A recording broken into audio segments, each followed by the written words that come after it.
Assalamualaikum warahmatullahi wabarakatuh.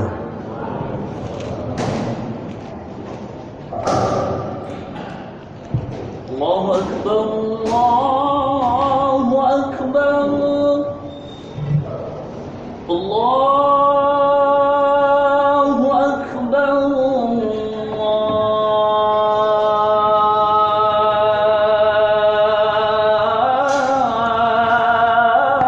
Allahu Akbar. Asyhadu an la ilaha illallah.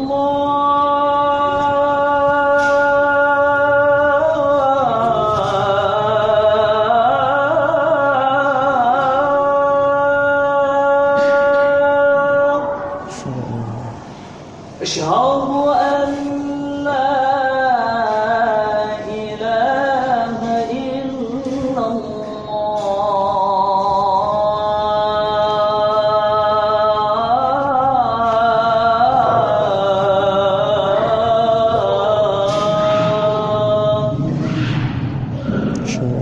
أشهد أن محمدا رسول الله.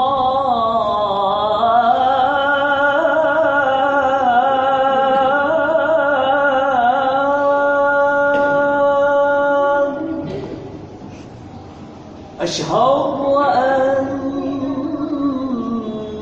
محمدا رسول الله.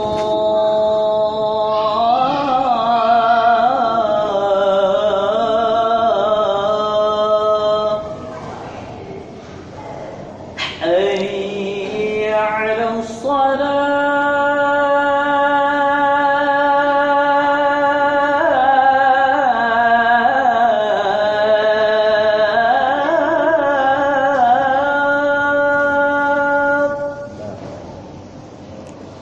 حي على الصلاة.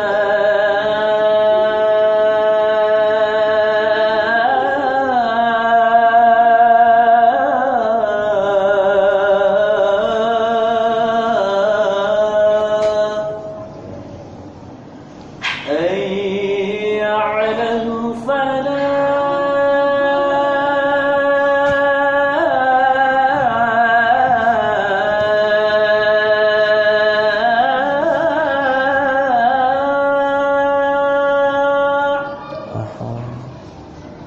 حي على الفلاح.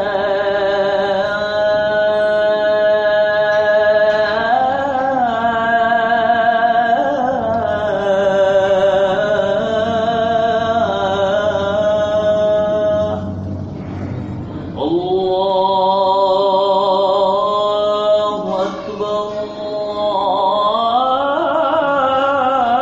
الله أكبر. لا إله إلا الله.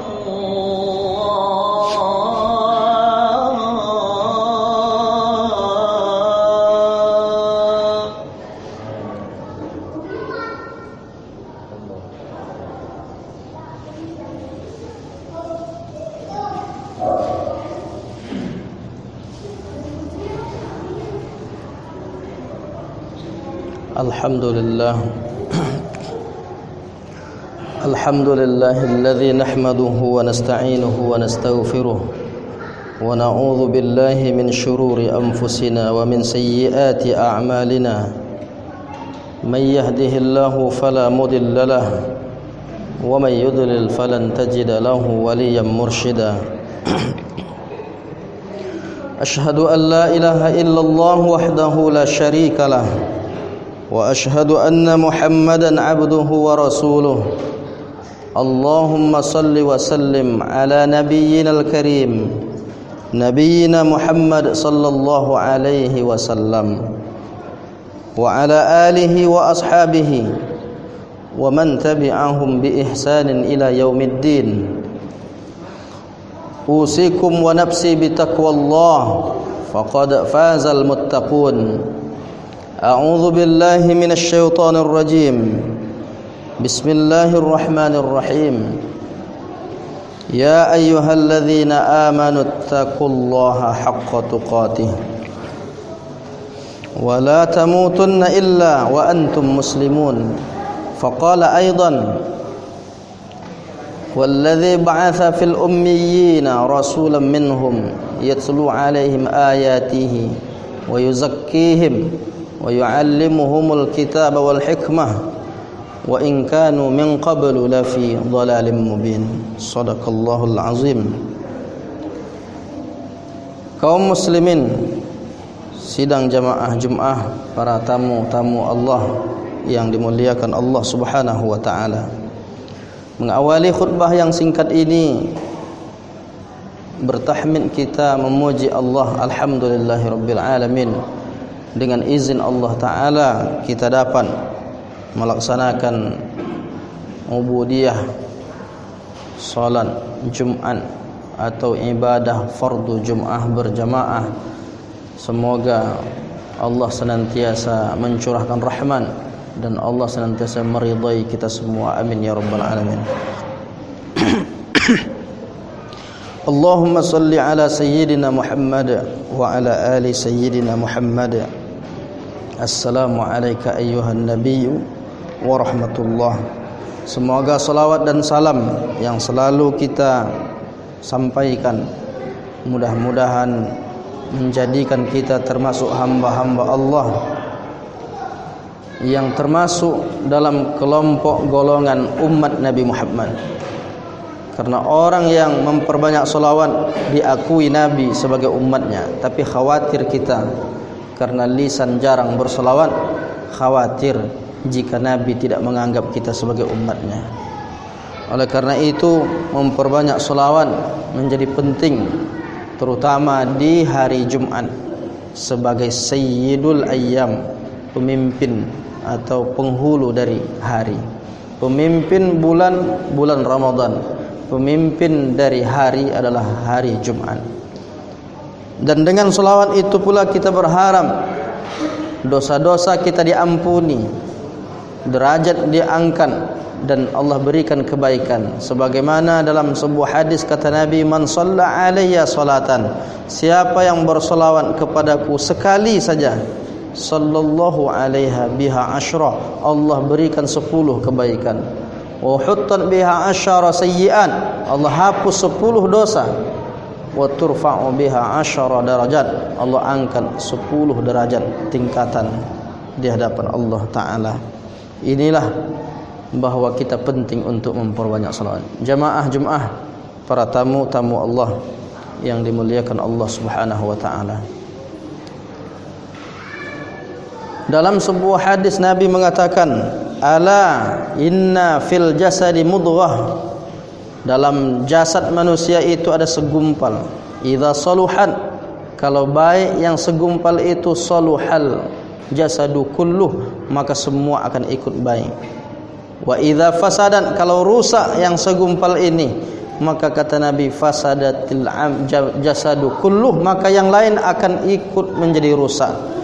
Ala wahiyal qalbu, ketahuilah kata Nabi, yang dimaksud itu adalah hati. Maka mengapa kita bisa melangkahkan kaki ke rumah Allah? Itu karena hati yang menggerakkan. Mengapa ada orang berkata-kata baik? Itu pun karena hati. Mengapa lisannya selalu berzikir? Karena hatinya yang menggerakkan. Mengapa dia mau membaca Al-Quran? Hatinya yang menggerakkan. Jadi hati adalah panglima dalam diri kita. Apapun yang dia arahkan, itulah yang akan kita lakukan. Maka kalau baik hati itu, maka seluruh tindakan perbuatan kita akan menjadi baik.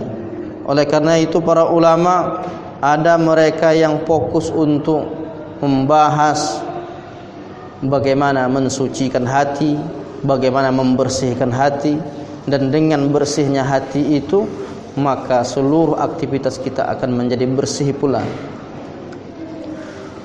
Ada 3 langkah yang harus dilewati untuk mencapai bertemu dengan Allah Ta'ala. Begitu penjelasan ulama-ulama yang fokus dalam bidang membersihkan hati ini. Tazkiyatun nafsi.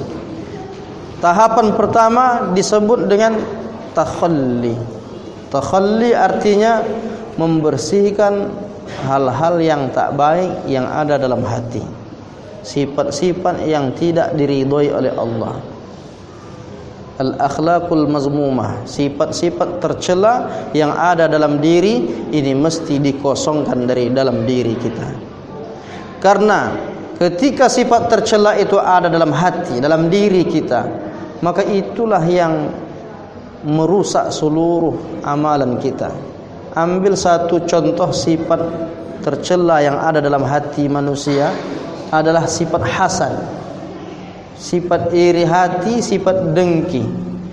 Sifat ini kalau dipelihara, maka dia akan menghabiskan seluruh amal kebaikan yang kita lakukan. Itulah yang disebut Nabi dalam sebuah hadis. Kata Nabi, iyyakum wal hasadah, hati-hatilah kalian, jauhilah dengki, hasad, iri hati, jauhilah sifat buruk ini. Fa innal hasada, karena sifat hasad itu ya'kulul hasanat, dia dapat memakan seluruh kebaikan. Hasanan dalam bentuk jamak, kebaikan-kebaikan. Sudah banyak kebaikan yang kita buat, tapi dia menjadi hilang gara-gara sifat hasad. Ya'kulul hasanat kama ta'kulun narul hataba, sebagaimana api memakan kayu bakar.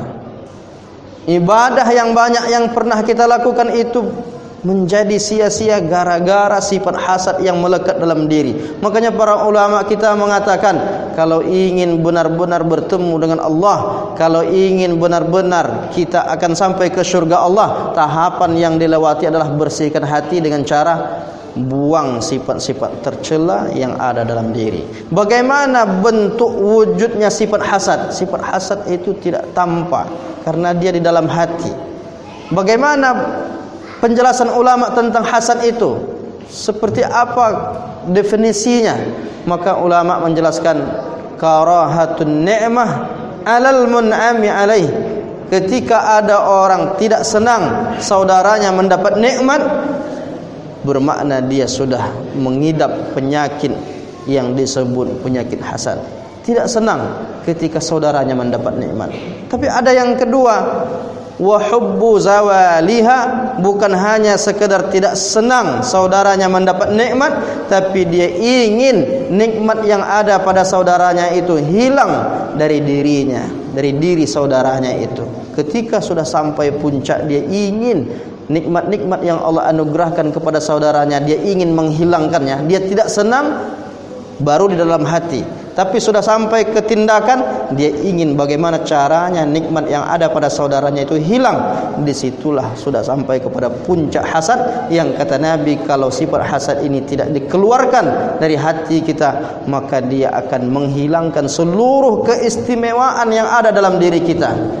Kita yang hidup sampai saat ini, Allah masih berikan kesempatan untuk beramal soleh, kesempatan untuk introspeksi diri. Lihat ke hati diri kita, apakah ada sifat hasad itu? Kalau ada, segera keluarkan agar kita bisa menjalani tahapan demi tahapan menuju Allah sampai ke surganya. Itu yang disebutkan para ulama, hilangkan sifat-sifat tercela. Dan tak hanya sekedar sifat hasad, karena sifat tercela ini amat sangat banyak. Belum lagi nanti pada kebiasaan suuzonnya, berburuk sangkanya. Belum lagi nanti sifat-sifat takabbur, sum'ah, merasa diri yang paling sempurna, hebatnya. Nah, sifat-sifat tercela ini mesti hilang dari dalam diri kita. Kalau sudah dihilangkan sifat tercela, masuk langkah yang kedua. Kata Imam Al-Ghazali, langkah yang kedua itu disebut pula dengan tahalli. Yang pertama, takhalli, menghilangkan sifat tercela, membuang dari kita. Yang kedua, tahalli. Tahalli adalah mengisi sifat-sifat terpuji, mengisi dengan sifat-sifat terpuji seperti dermawan, suka berbagi, mempedulikan fakir miskin. Karena dengan cara itu orang hatinya menjadi lembut. Berapa banyak orang hatinya keras? Bagaimana bentuk orang hatinya keras itu? Ketika dia dinasehati, dia menolak. Ketika dia melihat orang, dia mudah meremehkan. Ketika ada orang yang perlu dia minta nasihat, dia abaikan. Ada orang-orang yang selalu merendahkan saudaranya, orang-orang yang menyepelekan, menganggap remeh orang lain. Ini ciri-ciri hati keras. Tapi orang-orang yang hati keras ini di zaman Rasulullah, mereka datang kepada Nabi untuk melembutkan hatinya. Mereka datang, dalam sebuah hadis disebutkan syaka ila Rasulillah, ada seseorang yang datang melapor ke Rasulullah an qaswati qalbihi, dia melaporkan tentang hatinya yang keras, mudah meremehkan orang, selalu merendahkan orang, merasa diri sempurna. Nah, hati keras tidak bisa masuk nasihat karena semua orang itu hina di hadapannya. Nah, orang seperti ini datang menghadap Nabi, lalu dia pun mengaku di hadapan Nabi, ya Rasulullah, saya ini orang susah menerima nasihat. Saya ini orang yang keras hati, ya Rasulullah. Bagaimana cara melembutkan hati ini? Nabi memberikan terapi. Kata Nabi, in aradta talyina qalbika, kalau engkau ingin melembutkan hatimu, fa'at'imil miskin wamsah ra'sal yatim. Engkau beri makan orang miskin, engkau usap kepala anak yatim. Ketika orang mau berbagi kepada orang miskin, hati yang kotor, hati yang penuh dengan sakit hati, dendam dan lain sebagai hasad tadi, termasuklah hati yang keras, susah menerima nasihat itu, dia otomatis menjadi lembut. Datang ke rumah orang fakir miskin, dia lihat, oh ternyata dia sudah tidak makan sekian hari. Ada orang-orang yang boleh jadi di sekitar kita, dia sudah tidak makan sehari karena susah. Tapi ketika kita datang membawakan makanan, melihat dia senang, berkaca-kaca matanya, wahai bapak, wahai saudaraku, tidak ada orang yang peduli kepadaku. Tapi ketika bapak datang membawakan makanan ini, alangkah senang hati itu, berkaca-kaca matanya. Disitulah ketika kita melihat ada orang susah, kita berikan sesuatu, lalu hati kita pun menjadi lembut. Tidak susah bagi Allah untuk melembutkan hati seseorang, tapi ada amalan yang dilakukan, yaitu berbagi kepada fakir miskin. Wamsah ra'sal yatim, engkau usap kepala anak yatim, peduli kepada anak yatim.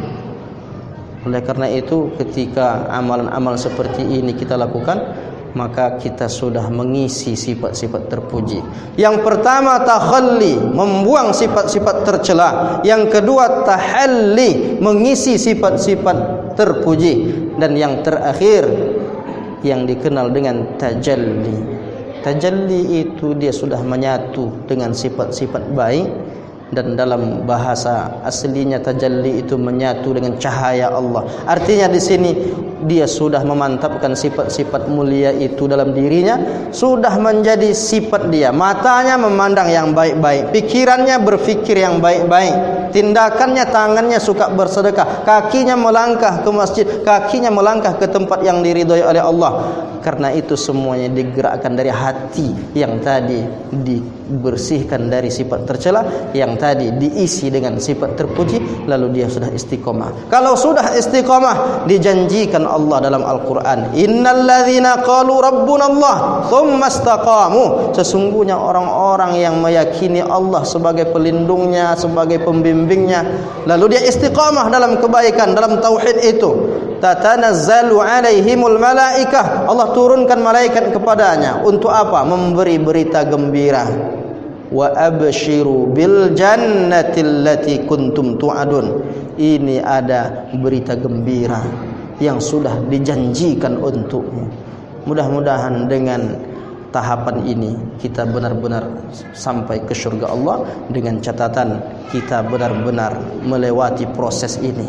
Proses yang disebutkan ulama dalam kesimpulan khutbah yang singkat ini, kita mesti melewati tahapan mengosongkan sifat-sifat tercela yang ada dalam diri kita. Kosongkan sifat tercela itu, buang. Takhalli. Yang kedua tahalli, isi sifat-sifat terpuji.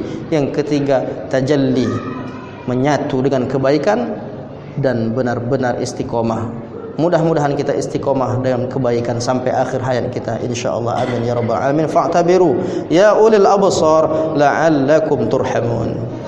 Allahumma salli wa sallim wa zid wa atim wa tafaddal wa barik bi jalalika wa kamalika ala sayyidi ibadik wa ashrafi ibadika sayyidil arabi wal ajam وإمام طيبة والحرم ومنبع العلم والحلم والحكمة والحكم أبي القاسم سيدنا ومولانا محمد صلى الله عليه وآله وسلم ورضي الله تبارك وتعالى عن كل الصحابة رسول الله أجمعين.